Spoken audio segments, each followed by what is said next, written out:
மெய்வழி துரிவாசானந்த குமார சாலை ஐயப்பன் அவர்களை சுற்றி பேரையாற்ற நடக்கின்றேன்.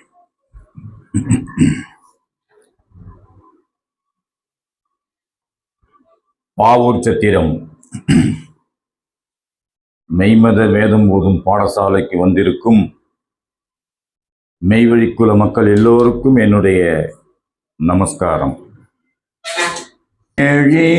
பல கலைகள் இலகு செம்மலரே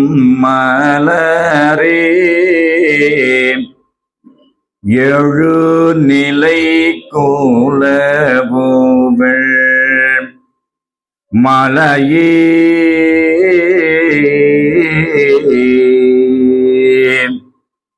பொழித்தலை களனே நல வயல் மேளைவே புலன் பளிங்கோளேர் கோல விளக்கே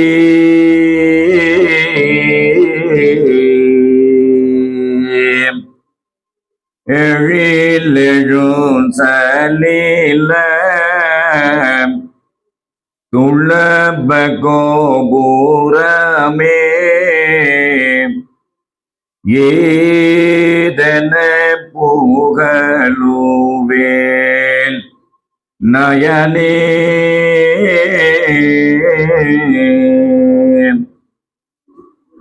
விழியன திரண்டோ தனிகையுன் பதத்தில் விழுந்துறங்கிய சுக விளைவே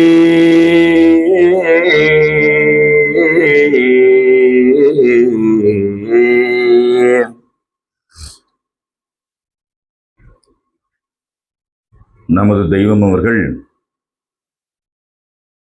இந்த பாடலை அமுதகல ஞான போதம் 2ஆம் காண்டத்துல இருக்கு.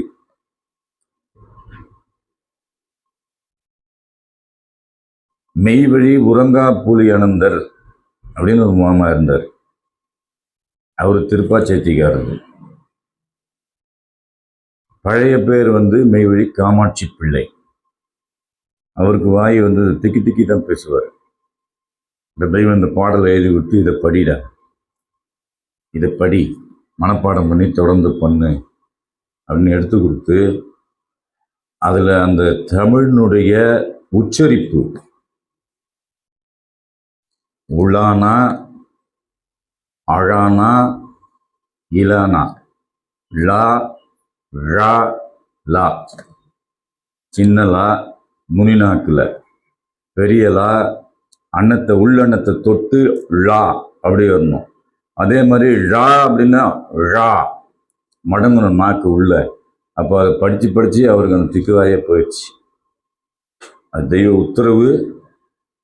நம்ம இதை படிச்சுக்கிட்டோம்னா அச்சரப்பசகு இல்லாம வேதத்தை படிக்கலாம். இது நமக்கு மனப்பாடம் பண்ணி வச்சுக்கிட்டோம்னாக்கா அது வாக்கியமாகட்டும், மான்மியமாகட்டும், பாடலாகட்டும், பண் மாறாமலும் சுதியோடவும் படிக்கலாம்.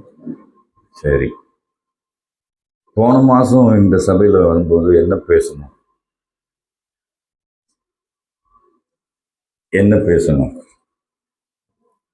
இப்படின்னு ஒரு சபையில கேட்போம். எல்லாம் பேசுனது தானுங்க.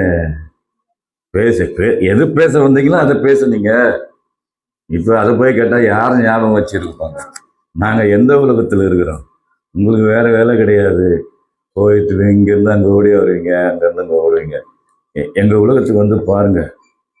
தெய்வம் சொல்லுவாங்க, நாங்களும் அந்த உலகத்தில் இருந்து பார்த்தவங்க தான்.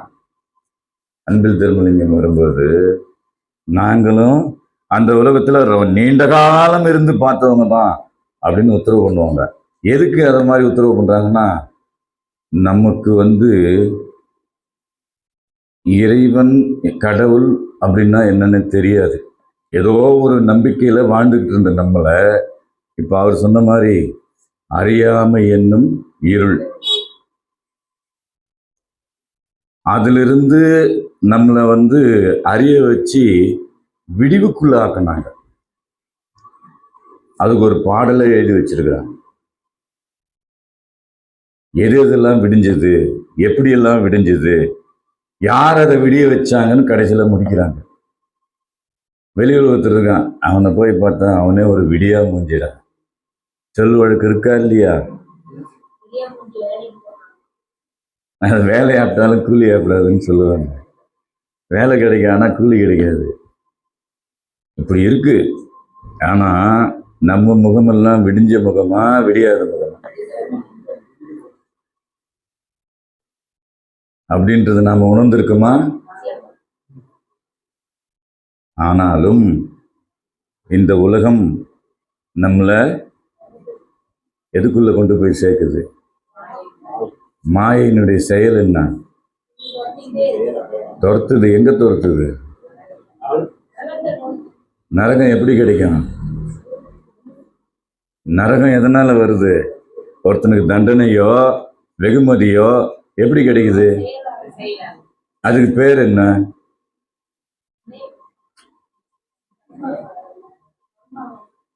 கர்மாவனுடைய தாற்பயம் என்ன? நற்கர்மம் இருக்குது, துர்க்கர்மம் இருக்குது இல்லையா? பாவ புண்ணியம். இந்த மாயை நம்மளை பாவத்துக்கு கொண்டு போய் துரத்துது. அந்த பாவத்திலிருந்து மன்னிப்பு தேடிக்கணும். அதுக்காக வேண்டிதான் நம்ம தெய்வம் ஒவ்வொரு வைகாசி மாசமும் ஒவ்வொரு ஆண்டும் இந்த பாவ மன்னிப்பு நன்னம்பிக்கை என்னும் பாவ விமோச்சன திருமந்திரத்தை ஆலயத்தில் நீ ஓது. அதாவது சபைக்கரசர் போத வாங்கி தன்னுடைய குற்றங்களை நினைந்து நினைந்து உருகி உருகி நெகிழ்ந்து நெகிழ்ந்து திரும்ப சொல்லி உன் பாவங்களை கழுவிக்கொள். இதுதான் போன மாசம் பேசுனது. இப்போ ஞாபகம் வருதா? கேட்டவங்களுக்கு வருதா இல்லையா? வந்துட்டா ட்ரெயினா? என்னது என்ன வந்துட்டு ஞாபகம் வருது. அப்படிதான் இருக்குது கதை. அப்ப சின்முத்திரையை பத்தி சொன்னேன், கேட்காமல அவங்க வரல. ஆனா இன்னும் வரவே இல்லையா? அது ஒன்றும் போட்டேன்னா அதை கேட்டுக்கிறாங்க. கேட்டுட்டு சொல்றாங்க. நம்ம வந்து பார்த்து கேட்டு சொல்லாம இருக்கிறோம். அப்ப நினைவு, நம்ம நினைவு. இப்போ அவர் சொன்னார் நினைவு, இவர் சொன்னார் நினைவு. அப்ப எது விடியணும்னா நினைவு தான் விடியணும். இருளாயிருந்த அந்த பாத பூஜையில சொல்லும்போது என்ன நம்ம சொல்றோம்? திறந்த தேசிகேந்திரரே நமஸ்காரம். அப்ப நம்ம கண்ணு என்ன குருடா பாக்குறது? நான் இப்ப என்ன பாக்குறீங்களா இல்லையா? நான் தெரியுறேன்னா இல்லையா? உங்களுக்கு பக்கம் நான் பாக்குறேன், எல்லாரையுமே நான் பாக்குறேன். அப்போ குருடு இல்லையே, கண்ணு குருடு இல்லையே. ஆனா அந்த இடத்துல தெய்வம் குருடாய் இருந்த எங்களுடைய கண்களைன்னு சொல்றாங்க. குருட்டினுடைய செயல் என்ன? குருடுன்னா குருடனுக்கு என்ன தெரியும்? 7 கோடி சூரியன் எது நின்றாலும் அந்த அந்த குருடனுக்கு இருட்டு தவிர வேற ஏதாவது தெரியுமா? அதை விட கேவலமா நாம இருந்தோம். அதை விட கேவலமா நாம இருந்தோம். அப்படி இருந்த நம்மளை ஞானம் என்னும் அஞ்சன சலாகையால் திறந்தாங்களாம். கண்ணு எப்படியா திறந்தாங்க? இங்க திறந்தாங்க. இந்த கண்ணை திறந்தாங்க. அங்க எழுதுறாங்க செய்தலை செவிக்கண்ணுட்டாங்க. அந்த ரகசியத்தை அங்க பொதிச்சு வைக்கிறாங்க. அதை மாணிக்க வாசகரும் குறிப்பிட்டு பேசுறாரு. செவியும் ஒரு விழி. இதெல்லாம் நம்ம தெரிஞ்சு வச்சுக்கிட்டோம்னா தான் ஏமாந்துடாம இருப்போம். வேதம் படிக்கணும், யார்கிட்டையும் போய் விளக்கம் கேட்க வேண்டியதில்லை. இப்ப நாங்க விளக்கம் சொல்றதுக்காக நாங்க வந்து பேசல. எங்களுக்கு நாங்க ஏற்பட்ட நான் என்ன உணர்றேன், வேதம் படித்ததின் வாயில் என்னன்னா, வேதம் படிப்பதனுடைய பயன் இறைவனை காண்பது அப்படின்ற வாசகம் உண்மைதானே? அப்போ அதுக்கு வழிகாட்டியா இருந்தது முன்வந்த முறைகள். செயலை கையில கொடுக்கிறது தெய்வத்தோட வேதம். ஏன் அப்படின்னா இப்ப அவங்க பேசுனது தான், தான் பட்ட பாடு தவப்பாடு எல்லாத்தையும் அதுல வச்சு நிரப்பிட்டாங்க. அதை எடுத்து சாப்பிடுறது மட்டும்தான் நம்ம வேலை. நான் சொல்லி பெருமானுடைய வேதம் இருக்கு, திரும்ப திரும்ப படின்னு சொல்றாங்க. மெய்வழி நூல்ல மீண்டும் மீண்டும் என் நூலை பார், நூல்கால் தோணும்னு எழுதிட்டாங்க. ஆனா இப்படி சபைங்கள்ல போய் பேசும் பொழுது நம்ம படிச்சோம் இல்ல, அந்த படிச்சதுக்குண்டான சந்தேகத்துக்குண்டான விடை யார் மூலியமாச்சும் வெளியாகும். அதுதான் வகி, அதுதான் வகி. ஏன் அப்படின்னா நேரம் வந்து சொல்ல மாட்டாங்க, ஒருத்தரை தூண்டி வச்சு பேச வைப்பாங்க. பேசும்போது அது வரும். அப்போ நமக்குள்ள இருக்கிறது பிடிச்சி வச்சுக்கணும். இதுதானே தேடணும். இதுதான் தெய்வத்தினுடைய செயல். எல்லாருக்கும் அந்த பக்குவம் வரும்பொழுது கண்டிப்பா கொடுக்குறாங்க. அதுல எந்த மாற்றமும் கிடையாது. அவசரப்பட்டு அடுத்தவங்க பின்னாடி போனீங்கன்னா மாட்டிக்குவீங்க, மாட்டிக்குவோம். நானும் என்னோட சேர்த்து சொல்றேன். அதனால பாவ மன்னிப்பு இதுதான் போன மாசம் பேசினேன்.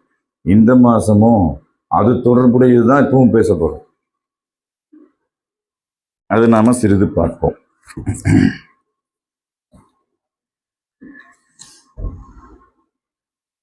ஏன்னா ஒரு ஒரு வார்த்தைக்கும் தெய்வம் சங்கஞ்சங்கமா பேசி வச்சிருக்கிறாங்க. பாவ மன்னிப்பு, திருமெஞ்ஞான தேவாமிர்தம் இந்த நூல்ல, அதாவது இது அச்சில் இல்லாம இருந்த வாசகங்கள் அனந்தர்களுடைய கையெட்டு பிரதியில இருந்ததை தொகுத்து நூலா வெளியாக்குனாங்க. இது கோடாயுதக்கூர் திருமெஞ்ஞான குரல் தெய்வத்தினால அங்கீகரிக்கப்பட்டு அவங்க ப்ரூஃப் பார்த்து வாசகங்கள்லாம் அச்சர பிசகு இல்லாம இருக்கான்னு பார்த்து அச்சேற்றம் பண்ணி வெளியாக்குனது. இதுவும் அது மாதிரி அவங்க பார்க்கல. ஆனா அனந்தர்கள் கையெட்டு பிரதியில இருந்து இப்ப சமீப காலத்துல ஒரு 15 வருஷத்துக்கு முன்னாடி ஒருத்தருடைய ஒரு முன்னேற்பாட்டினால வெளிஞ்சி வந்தது. ஆனா இதுல இருக்கிறதும் தெய்வத்தினுடைய வாக்கு தான். அதுல எல்லளவும் சந்தேகம் கிடையாது. அதை பார்க்கும் பொழுது மன்னிப்பு தேடிக்கொள்வதனுடைய நம்ம மன்னிப்பு தேடிக்கொள்வதனுடைய சிறப்பு என்னங்கிறத இந்த வாக்கியத்தில் நமக்கு தெய்வம் எடுத்து மின்னி காமிக்கிறாங்க. வெளி உலகத்தில் ஒவ்வொருவரும் தன் குற்றத்தை மறைக்க பார்ப்பானே தவிர ஒப்புக்கொள்ள மாட்டான். ஒப்புக்குவோமா? செஞ்ச தப்ப மறைக்க தான் பார்ப்போம். ஏன் அப்படின்னா ஏளனம் பேசுவாங்க, அவமானப்பட வேண்டியதா இருக்கும், தண்டனை கிடைக்கும். இதுல இருந்து தப்பிச்சுக்கிறதுக்காக ஒரு பொய்யை மறைக்கிறதுக்கு, ஒரு குற்றத்தை மறைக்கிறதுக்கு மேலும் மேலும் குற்றம் செய்வாங்க. இதுதான் உலகத்தினுடைய வழக்கம். அது தெய்வம் நமக்கு அந்த அறிவுல படுறபடி சொல்லுவாங்க. வெளி உலகத்தில் ஒவ்வொருவரும் தன் குற்றத்தை மறைக்க பார்ப்பானே தவிர ஒப்புக்கொள்ள மாட்டான். ஏனென்றால் அவன் ஒப்புக்கொண்டால் அதை செய்ததற்கு தண்டனை கிடைப்பதோடு மட்டுமல்லாமல் அவன் அக்குற்றத்தை அவன் செய்த குற்றத்தை பிறர் மறப்பதில்லை. தண்டனை அடைஞ்சிட்டாலும் ஒருத்தனுக்கு 6 மாசம் ஜெயில் தண்டனை கொடுத்துட்டான்னு வச்சுக்கோங்க. ஏதோ ஒரு தப்பு பண்ணி 6 மாசம் சிறை தண்டனை போயிட்டு வந்துடுறான். அந்த குற்றம் பண்ணத்துக்குள்ள தண்டனை முடிச்சுட்டு வெளியே வந்தா கூட அவனை பார்க்குறவன் ஜெயிலுக்கு போயிட்டு வந்தான். அந்த கண்ணோட்டம் மாறுதா? மாறலையே. அதுக்காக மறைக்க பார்ப்பான். வாழ்நாள் பூரா அந்த முதிரையை அவனால எடுக்க முடியாது. அவன் ஜெயிலுக்கு போயிட்டு வந்தான் அப்படின்னு சொல்லுவாங்க. அக்குற்றத்தை பிறர் மறப்பதில்லை. ஆனால் எங்க மெய்வெளிச்சாலையில அந்த குருபிரான் முன்னிலையில, அந்த தெய்வத்தினுடைய திருவடி முன்னிலையில, ஆனால் குற்றம் செய்பவர்கள் அதை ஒப்புக்கொண்டு அதற்காக தண்டனையும் நிறைவோடு ஏற்றுக்கொள்வார்கள். யாருன்னா ஏற்றுக்க முடியுமா? பிராயச்சித்தம் பண்ணுவாங்க. ஏன்னா தெய்வம் அடிக்கடி அவங்களோட திருமேனி தாங்கி இருந்த காலத்துல நிறைய சம்பவங்கள் நடக்கும். ஏன் அப்படின்னா, எட்டாத மேல்நிலைக்கு தெய்வம் எத்தி வச்சுட்டாங்க. நரனா இருந்தவங்கள மனுவா மாத்தி, மனுங்கிறதுல இருந்து தேவ பிறப்புல கொண்டு போய் வச்சு தேவநிலையில இருந்து அவங்களோட சரிசமமா வைக்கிறாங்க. ஆனால் அதை நம்மளால உணர முடியல. அதனால என்ன ஆச்சுன்னா, பழைய நினைவுலையே உலகத்தோட புழங்க ஆரம்பிக்கிறோம். அப்போ சகோதரருக்குள்ள சண்டை வந்துடுது, பிரச்சனைகள் வருது. பிரச்சனைகள் வரும்போது தூஷணையான சொல் வருது. இது எல்லா இடத்துலையும் நடக்குது. ஆனா இது ஏன் அப்படின்னு சிந்தனை பண்ணி பார்த்து அதை சின்னதா கிள்ளி போட்டுடலாம், அப்படியே அப்படின்றதுல போயிடும். அது உணராம நம்மளை மாயை என்ன பண்ணுன்னா திரை போட்டு நம்ம கண்ணை மறைச்சிடும், அறிவு கண்ணை மறைச்சிடும். நான் அப்படிங்கிறத கொண்டு போய் நம்ம உள்ளத்துல வச்சு பார்த்துக்கலாம் பார்த்துக்கலாம் பார்த்துக்கலான்னு பாவத்தினுடைய உச்சியில கொண்டு போய் வச்சு கீழே தள்ளி விட்டுடும். முடிஞ்சது கதை. மன்னிப்பு கேட்டுட்டோம்னா தப்பிச்சுக்குவோம். தெய்வம் அதுதான் உத்தரவு பண்றாங்க. ஒருத்தன் சகோதரருக்குள்ள பிரச்சனை ஏற்பட்டா அந்த மாலை நேர வணக்கத்துல சத்திய ஒரு மெய்ப்பாட்டு பிறவியரேன்னு தவவிரதர்கள் சொல்லும்போது, சத்திய உத்தம பிறவியரே அப்படிதானப்பா மாறுதா, தூங்குறாரு அப்படின்னு சொல்லி அந்த பாவத்தை போக்கிக்கணும். அது முதல்ல அவங்களோட சகஜமா நீ பழக ஆரம்பிச்சு மறந்துடுன்றாங்க தெய்வம். இது குற்றத்துல விளைஞ்ச தேகம்டா, உப்பு பாண்டத்துல வந்ததுடா, குற்றம் செய்யதான் சொல்லும். என்னதான் நான் உனக்கு அந்த இதெல்லாத்தையும் சுத்தம் பண்ணாலும் திரும்பவும் அங்கதான் போய் நிற்கும். ஏன் அப்படின்னா அதற்குண்டான பாடு நீ படலை. இதை அடையறதுக்கு உண்டான பாடு எவ்வளவு கஷ்டம்னு உனக்கு தெரிஞ்சா அந்த குற்றம் செய்ய துணிய மாட்டேன், மற்றவங்கள குற்றம் பேச மாட்டேன் அப்படின்னு பல வகையில வாக்கியங்கள் எழுதினாங்க. ஆனால் இங்கோ குற்றம் செய்பவர்கள் அதை ஒப்புக்கொண்டு அதற்கான தண்டனையும் நிறைவோடு ஏற்றுக்கொள்வார்கள். ஏனென்றால் தண்டனை அனுபவித்த பிறகு அந்த குற்றம் முழுவதும் எல்லோராலும் மறக்கப்படுவதோடு பின்னால் நித்திய பேரின்ப வாழ்க்கை பரிசாக கிடைக்கிறது. இது வெளியே கிடைக்குமா? பேரின்ப வாழ்க்கை என்பது என்ன லேசா? காசு கொடுத்து வாங்கிடலாமா? எத்தனை கோடி கொடுத்தா கிடைக்கும்னு கேட்கிறாங்க தெய்வம். எங்க தவம் பண்ணிருவியோ, ஒரு மூச்சை அடக்கு.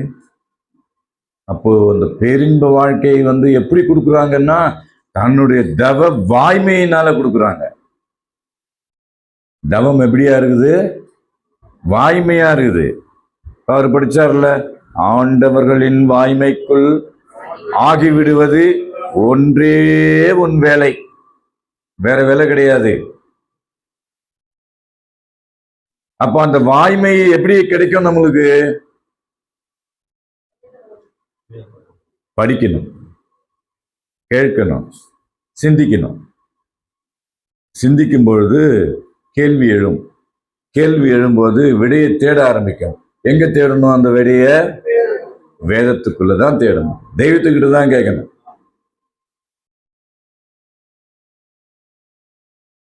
அப்ப நித்திய பேரின்ப வாழ்க்கை பரிசாக கிடைக்கிறது. பாவ மன்னிப்புல எடுத்த உடனே மதுரை சபையிலையும் அதுதான் பேசணும், பாவ மன்னிப்பு தான் பேசணும். போன மாசமும் இங்க அதுதான், மதுரையில் அதுதான், மறுபடியும் இங்க அதுதான். இன்னும் 4 வாக்கியம் இருக்குது பாவ மன்னிப்பு பத்தி. அதை கொஞ்சம் நிறைவடைஞ்சிருச்சுன்னு சொன்னா எல்லோருக்கும் அது புரிந்து கொள்ளக்கூடியதா இருக்குங்கிற ஒரு எண்ணத்தினால மறுபடியும் அதை கொண்டு வரேன்.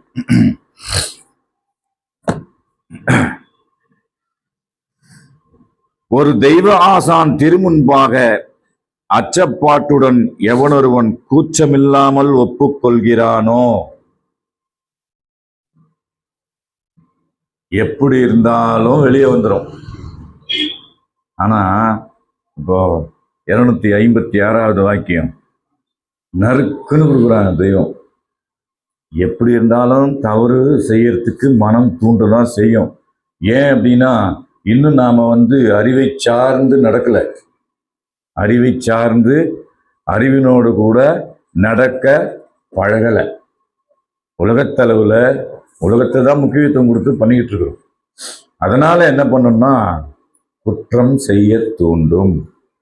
அது நானா இருந்தாலும் சரி, யாரா இருந்தாலும் சரி, நினைவாலேயோ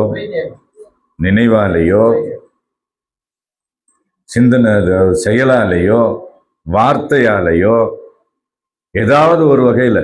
ஒன்றும் இல்லைங்க, இந்த செல்போன் இங்கே வச்சுட்டு போயிடுறாங்க, மறந்துட்டு சபையை விட்டு மறந்துட்டு போயிட்டார்.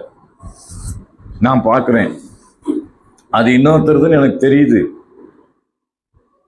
நான் என்ன பண்ணுறேன்னா அதை எடுத்து வச்சுக்கிறேன், உடனே சுவிட்ச் ஆஃப் பண்ணி வச்சிடுறேன்.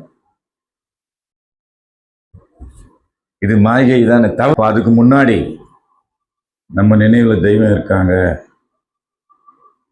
பஞ்சமா பாதங்களில் களவுன்னு வச்சிருக்காங்களே, அதை நாம் செய்யக்கூடாது. இதை செஞ்சோம்னா தெய்வத்துக்கு மாற்றக்காரனா போயிடுவோம். அப்போ நமக்கு அந்த துன்பமான துயரமான நரக அவஸ்தை பின்னாடி கிடைக்கும் அப்படின்னு அதை எடுக்காமல் வந்துட்டோம்னாக்கா தப்பிச்சுக்குவோம். அந்த நேரத்திலே தப்பிச்சுக்குவோம், அப்பவே தப்பிச்சுக்குவோம். இருந்தாலும் நம்மளை விடுமா? அட எங்கப்பா பார்த்துன்னு இருக்கிறாங்க. தெய்வம் எழுதுறாங்க, எவனொருவன் தாம் செய்கிற காரியம் எமக்கு தெரியாது என்று நினைக்கிறானோ அவனுக்கு நாம் நேசம் அல்ல, எவன் தான் நேசம் எழுதியிருப்பாங்க. இருந்தாலும் தெய்வம் மன்னிச்சிருவாங்க, எல்லாம் ஏற்றுக்குவாங்க அப்படின்னு ஒரு மாய்கை என்ன பண்ண நம்மளை சப்போர்ட் பண்ணும். நீ போய் நீ செஞ்சுட்டு அதெல்லாம் பார்த்துக்கலாம் அவரு. இது நம்மளை தூண்டி விட்டு மாட்ட வச்சுக்கணும். எப்படியும் தெய்வம் காதுக்கு போகும், பஞ்சாயத்தும் வரும். இங்கே தான் தெய்வமே வச்சுட்டு போனால் காணணும்னா இப்படி பார்ப்பாங்க. தெய்வம் பார்த்தோன்னே ஸ்கேன் பண்ணிடுறாங்க, இவங்ககிட்ட தான் இந்த பொருள் இருக்குது. ஆமாம், இவர் தான் எடுத்துருக்கிறாரு, இவர் தான் வச்சிருக்கிறாருன்னு அவங்க நல்லாவே தெரியும். இருந்தாலும் நம்ம அவர் நிறைய வச்சிருக்காரு. ஆமாம், அந்த மாதிரி இருக்கும்போது கடைசியில் என்ன ஆகுன்னா பகிரங்கம் வந்துடும். அப்போ தெய்வமே நான் ஆசைப்பட்டு எடுத்துட்டேன், தெய்வமே நான் செஞ்சது தப்பு, தெய்வமே இனிமேல் அந்த மாதிரி செய்ய மாட்டேன், தெய்வமே என்னை மன்னிச்சிருங்க தெய்வமேன்னு நான் கேட்டேன்னு வச்சுக்கோங்க, என்ன மாதிரி பாக்கியசாலி யாருமே கிடையாது. அதையும் மீறி மறைச்சோன்னா தண்டனை கண்டிப்பாக கிடைக்கும், தெரிஞ்சிடும்.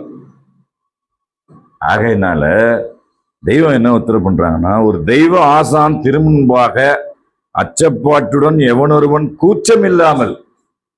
இவங்கெல்லாம் இவ்வளோ பேர் உட்காந்துங்கிறாங்களே, இவ்வளோ பேருக்கு முன்னாடி நான் எடுத்துட்டேன்னு சொன்னாக்கா அவமானம் ஆயிடுமே, என்ன அவமானமா பார்ப்பாங்க. அதெல்லாம் பார்க்கவே கூடாது. திருடனோட யாரு பழகாம இருக்கா உலகத்துல? ஒரு கட்சியிலேருந்து கூட்டம் கூட்டமா போய் இன்னொரு கட்சியில கூட்டம் கூட்டமா சேர்றேன். இங்க இருக்கிற திருடம் பூரா அங்க போறான். அதை கட் பண்ணிக்கலாம் மறைக்கிறதுக்கு. இப்படிதான் உலகத்தளவுல. ஆனா வள்ளுவர் சொல்றாரு, ஏதிலார் குற்றம் போல் தன் குற்றம் காண்பிற்கின் தீதுண்டோ மண்ணும் உயிர்க்குன்றார். தெய்வம் சொல்றாங்க, நீ உன்னோட சகோதரன் குற்றத்தை பார்க்காத, உன் குற்றத்தை பாரு. அதுல வள்ளுவர் சொல்றார், தீதுண்டோ மண்ணும் உயிர்க்கு. அந்த வார்த்தையை நம்ம கவனிக்கணும். மண்ணுக்கும் தீதுக்கும் என்ன சம்பந்தம் இருக்கு அப்படின்னா, மண்ணு தீண்டாது நம்மள.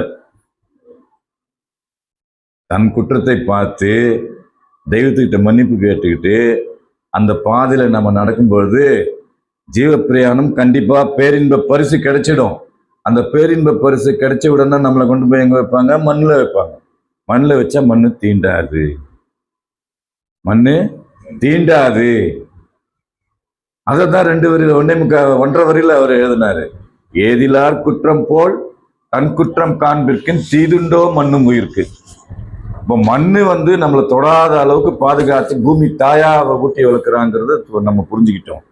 ஒரு தெய்வ ஆசான் திருமுன்பாக அச்சப்பாட்டுடன் எவனொருவன் கூச்சம் இல்லாமல் ஒப்புக்கொள்கிறானோ அவனே ஜெயமடைவான். எந்த இடத்துல? எந்த இடத்துல ஜெயம்? எந்த இடத்துல ஜெயம்? மரணத்தருவாயில. மரணத்தருவாயில. அது ஏற்கனவே நம்ம ஞானக்குரல்ல எழுதுறாங்க. உற்றதே குருவிடம் ஓதிடல் வேண்டும். ஒரு வரி. அவர் 1.5 வரியில சொன்னதை தெய்வம் ஒரு வரியில எழுதிட்டாங்க. உற்றதே குருவிடம் ஓதிடல் வேண்டும். அப்ப உற்றது என்றது என்னன்னாக்கா, நாம செய்யற குற்றத்தை ஒப்புக்குது, உண்மை பேசுறது. அவங்களிடத்துல திவிலை கூட பொய் பேசாம அடுத்து சொல்றாங்க. அதை அவனே ஜெயமடைவான். உலக வழக்கத்தில் ஒருவன் செய்த பாவம் நீங்க, உலக வழக்கத்தில் ஒருவன் செய்த பாவம் நீங்குவதற்கு ஒரு தேவபிரான் சந்நிதியில் தன் அங்கங்கள் யாவும் தரையில் பட புரண்டு அங்க பிரதட்சணம் செய்ய வேண்டும். அல்லது அத்தெய்வ திருமேனியரின் செவி கேட்க தன் குற்றத்தை வாய்விட்டு சொல்லி மன்னிப்பு தேட வேண்டும். அப்படின்னு ஏத்துக்கிட்டதுனால இது ஏன் அப்படி சொல்ற அப்படின்னா, இந்த பாவ மன்னிப்பு அப்படிங்கிறது வந்து ஒரு மிகப்பெரிய விஷயம். அதை எழுதுறாரு. பாவம் செய்யாதிரு மனமே, அப்படி செஞ்சேனா கோபம் கொண்டே யமன் கொண்டோடி போவான். பாவத்துல எத்தனையோ வகை இருக்குதுன்றத நம்ம பாவ மன்னிப்பு திருமந்திரத்துல எடுத்து காமிக்கிறாங்க. அல்லது அத்தெய்வ திருமேனியரின் செவி கேட்க தன் குற்றத்தை வாய்விட்டு சொல்லி மன்னிப்பு தேட வேண்டும் என்று வேதத்தில் இருக்கிறது. அவ்வாறு உன் பாவத்தை சங்கரிக்க வல்லவர் இந்த எல்லையை தவிர வேறெங்காவது இருக்கிறார்களா? இல்லையே, இல்லையே. முதல்ல பாவம் பாவம் பாவம் பாவம்னு சொல்றீங்க. பாவம்னா என்னங்க? இதுதான் இந்த கேள்வி இங்க வரணும். புண்ணியம்னா என்னங்க? அதுக்கு வாக்கியம் தான் துணை புரியுது. உன்னுடைய சுவாசம் துண்டாடப்படுவது பாவம். அப்படி துண்டாகாமல் உனக்குள்ளாவாக ஒடுங்கி ஓடுவது புண்ணியம். புண்ணியத்திற்கு ஒரு உரு இருக்கிறது. அது உன்னை ஆண்டு கொண்ட ஆசான் தான். படிச்சிருக்கிறோமா இல்லையா? அப்ப பாவம்னா செயல்ல நடக்கிற பாவம். அது வந்து அதிகப்படி நம்ம தெரியாமலேயே நம்ம சுவாசத்தை வந்து நம்ம துண்டாடிக்கிட்டே இருக்குது. அதுல இருந்து மீட்படைகிறதுக்கு வழி என்ன அப்படின்னா, மாசத்துக்கு ஒரு நாள் இப்படி 2 மணி நேரம் 4 மணி நேரம் உட்காந்து கேட்டுட்டு போயிடுறது. அப்படிதானே? அப்படிதானேங்கக்கா? அண்ணா, அதுக்கு ஒரு பாடு வேணும். அது தெய்வம் வைக்கிறான் கருவி. இன்னைக்கு நான் இருப்பேன், நாளைக்கு நீங்க இருப்பீங்க. அது யார் அவங்களுடைய சித்தம் இந்த இடத்துல நடக்கணும்னு அவங்க நினைச்சு செஞ்சிட்டாங்கன்னா அதை மாத்துறதுக்கு எப்பேற்பட்ட கொம்பனாலையும் முடியாது, எப்பேற்பட்ட சதியாலையும் முடியாது. அது எல்லாமே சங்கரிக்கப்படும். ஏன் அப்படின்னா, நோக்கம் அவங்களுடைய திருவுளத்துக்கு நேரா நிக்குது. அதான் அங்க நடக்குது. அம்மா நீ கொஞ்சம் இருமா, நேரம் இல்லாமா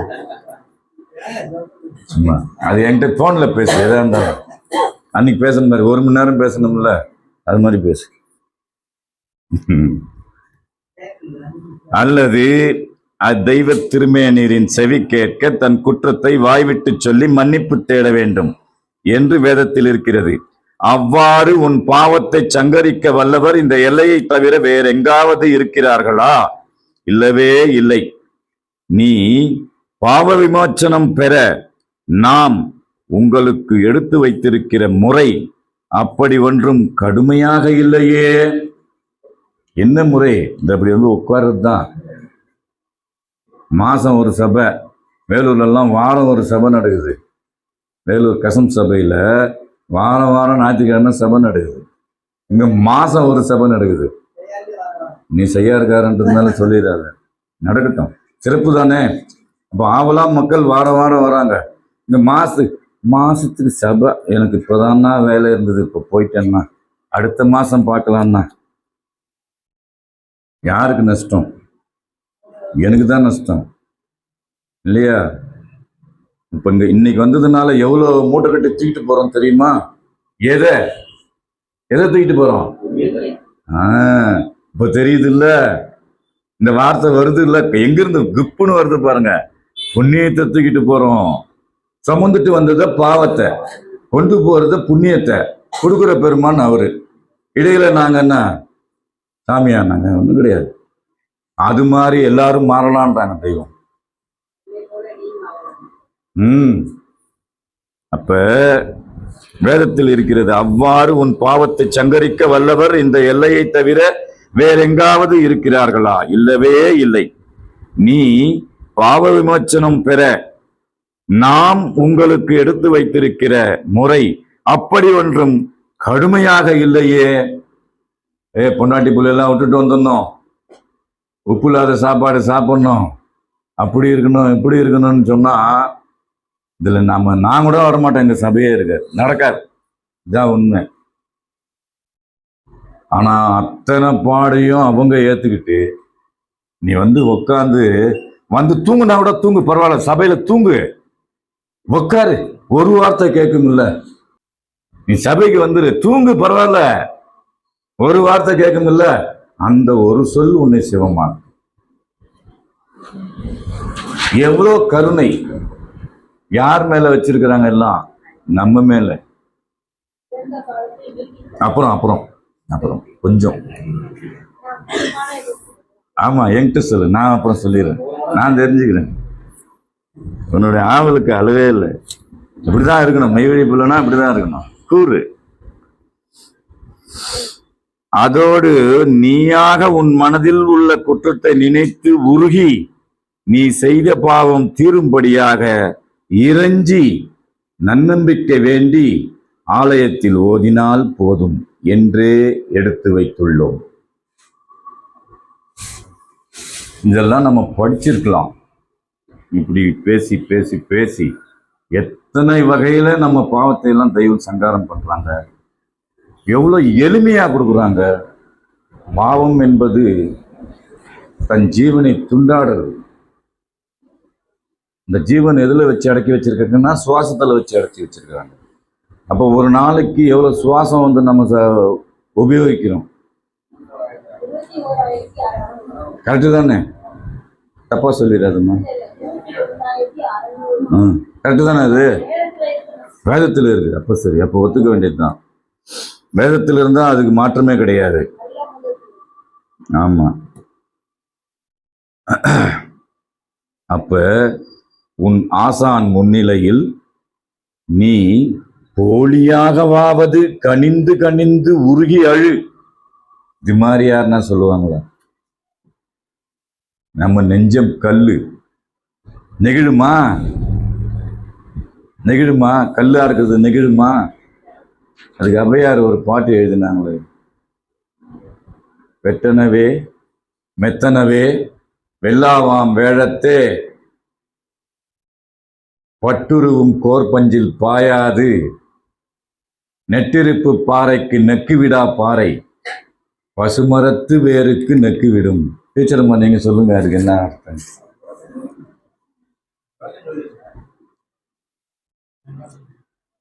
அதாவது ஒரு அம்பு, ஒரு வேடன் ஒரு அம்பை யானை மீது பாய்ச்சினா அந்த அம்பு அந்த யானையை இந்த பக்கம் ஓட்ட போட்டு அந்த பக்கம் பொத்துட்டு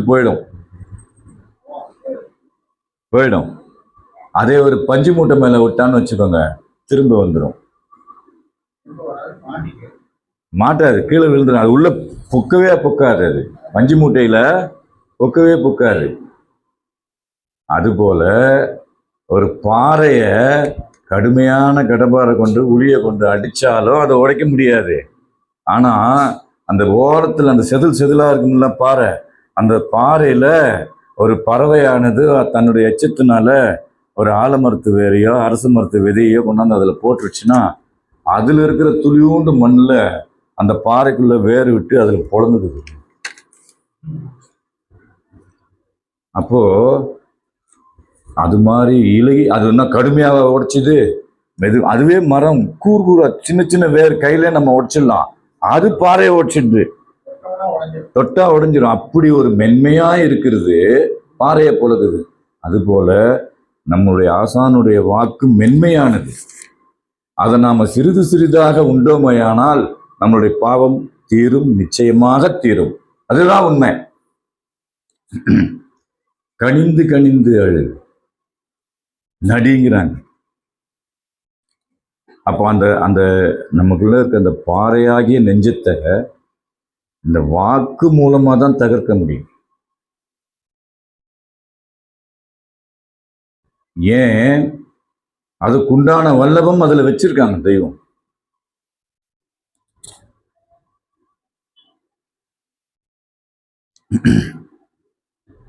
கனிந்து உருகி அழு. அப்படி அழுவதால் தான் உன் பாவங்கள் சங்கரிக்கப்படும். பாசாங்கியே அசலாக ஏற்று, பாசாங்கியே அசலாக ஏற்று பலனளிக்கும் ஒரு கருணையாளன் இதோ இங்கு வந்துள்ளார். நினைச்சு பாருங்க. நடிக்கிறோம், நல்லா தெரியும். பாசாங்கையே நிஜம்னு பலன் கொடுக்குறாங்களாம். இது எப்பேற்பட்ட செயல்! நம்ம அறிவுக்கு நம்மளுடைய தகுதிக்கு இது கிடைக்குதே, கிடைச்சிருச்சே, கைப்பற்றிக்கிட்டோமே, நழுவ விடலாமா அப்படின்னு நாம ஒவ்வொருத்தரும் கேள்வி நமக்குள்ள கேட்டுக்கணும். ஒரு கருணையாளர் இதோ இங்கு வந்துள்ளார். அழுதால் எம்மை பெறலாமே. யார் சொல்றது? இத சொன்னவரு மாணிக்கவாசகர். அழுதால் உன்னை பெறலாமே அப்படின்னு அவர் எழுதுறாரு. தெய்வம் எழுதுறாங்க அழுதால் எம்மை பெறலாமே. ஆனா அழுதான் வரமாட்டேங்குதே. பாட்டை நினைச்சாதானே அழுகை வரும். ஒரு சொத்து நம்ம கை விட்டு போயிடுச்சு, அந்த சொத்தை வாங்கிறதுக்கு என்னென்ன பாடுபட்டோம், ராத்திரி பகலா உழைச்சோம், டக்குன்னு வந்து எடுத்துன்னு போயிட்டானே நினைச்சு கண்ணில் தண்ணீர் விட்டுருக்கிறோமா இல்லையா? பொய்க்கு ஏன்னா பாடு நம்ம பற்று சம்பாதிச்சோம். அத இது அவர் பட்டு சும்மா கொடுக்குறாரு, இனாமா கொடுக்குறாரு. அதனால அது கணம் தெரியவில்லை, நீதம் தெரியவில்லை, நெறி தெரியவில்லை. அழுதால் எம்மை பெறலாமே. அடுத்து அமுதமொழி வாக்கியம் 91ல நாளைக்கு நடக்க போகும் தீர்ப்பில் இதுல எச்சரிக்கை கொடுக்குறாங்க. முன்னாடி எல்லாம் நீ பாசாங்கு பண்ண கூட நான் உனக்கு பலன் கொடுக்குறேன்னு சொல்லிட்டு இதுல எச்சரிக்கை கொடுக்குறாங்க. உஷாரா இருந்துக்கன்றாங்க. நாளைக்கு நடக்க போகும் தீர்ப்பில் இங்கு எம்மிடம் பொய் சொல்லி தப்பிப்பது போல்,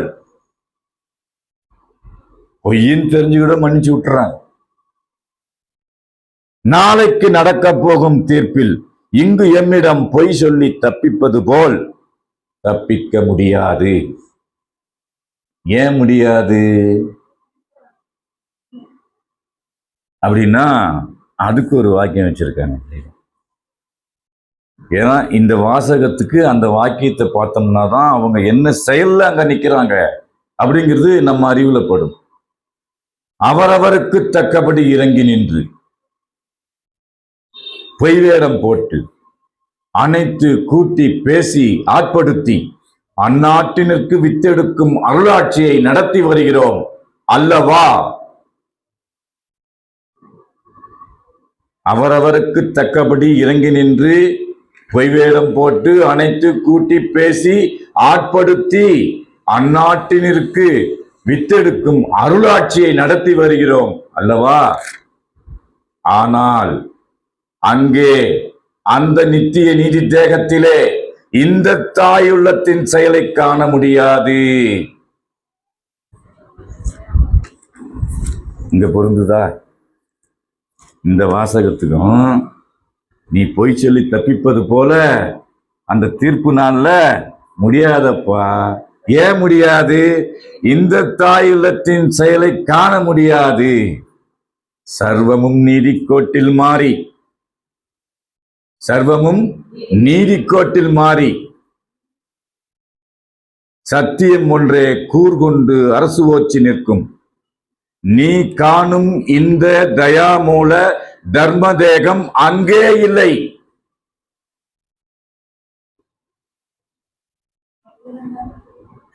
அப்ப இப்பத்திலிருந்தே நம்ம பழகிக்கணும் பாவம் செய்யாம இருக்கிறதுக்கு. உடனே மன்னிப்பு கேட்கணும். இருந்தாலும் கணக்கு இருக்கு. அவர் அண்ணா படிச்சார் சரஸ்வநாயகன் தீர்க்க தரிசனத்துல, வரும் வகமான் என்னும் தெய்வம் குறித்து வைத்துக் கொண்டிருக்கிறது. அதுக்கு அடுத்த பேராகிராஃப்ல அது எப்படி அடிக்கப்பட்டு போகுதுங்கிறத சொல்றாங்க. நேரம் 3 நிமிஷம் இருக்குது எனக்கு. நாளைக்கு நடக்க போகும் தீர்ப்பில் இங்கு எம்மிடம் பொய் சொல்லி தப்பிப்பது போல் தப்பிக்க முடியாது. உன்னுடைய அங்க குலங்கள் ஒவ்வொன்றும் உனக்கு எதிராக சாட்சி சொல்லி பேசும், ஜாக்கிரதை. உன்னுடைய அங்க குலங்கள் ஒவ்வொன்றும் உனக்கு எதிராக சாட்சி சொல்லி பேசும், ஜாக்கிரதை. இன்னொரு வாக்கியத்திலே வருது, முடிஞ்சு போறேன், பார்க்காத. நான் பார்த்துட்டேன். ஆனால் எம்மால் மன்னிக்க பெற்ற குற்றங்களானது, ஆனால் எம்மால் மன்னிக்க பெற்ற குற்றங்களானது அந்த ஜீவ ஏட்டில் எழுதப்பட்டிருக்காது. கேட்டு அவங்க மன்னிக்கணும். அந்த கருணையாளர் நம்மளை மன்னிச்சு ஏத்துக்கணும். ஆனா குற்றமே பண்ணாம இருக்க பழகிட்டோம்னா மன்னிப்பு கேட்க வேண்டியது இல்லையே. இருந்தாலும் இது குறை மனம், குறை தேகம். அதனால இதுல இதெல்லாம் வரதான் செய்யும். எது வந்தால் என்ன, எது போனால் என்ன, நம்மோடு இருக்கிறார்கள். பெருமிதத்தில் அல்லவா நீ வாழ வேண்டும். அப்புறம் ஏன் போய் அலைஞ்சிக்கிட்டு இருக்கணும்? மாணிக்க பரிசு. ஆனால் எம்மால் மன்னிக்க பெற்ற குற்றங்களானது அந்த ஜீவ ஏட்டில் எழுதப்பட்டிருக்காது. அதனால் இப்போதே பாவ மன்னிப்பு பெற்றுக்கொள் என்று நமது குலதெய்வம் பிரம்ம பிரகாச மெய்வழி சாலை ஆண்டவர்கள் நம் மீது பெரும் கருணை கொண்டு நம் பிழைகள் எல்லாம் தீர்த்து, பிழையெல்லாம் தீர்த்த பதியே பெரியவரே பேரருளாளா, பேர் அருள் உடையவர்.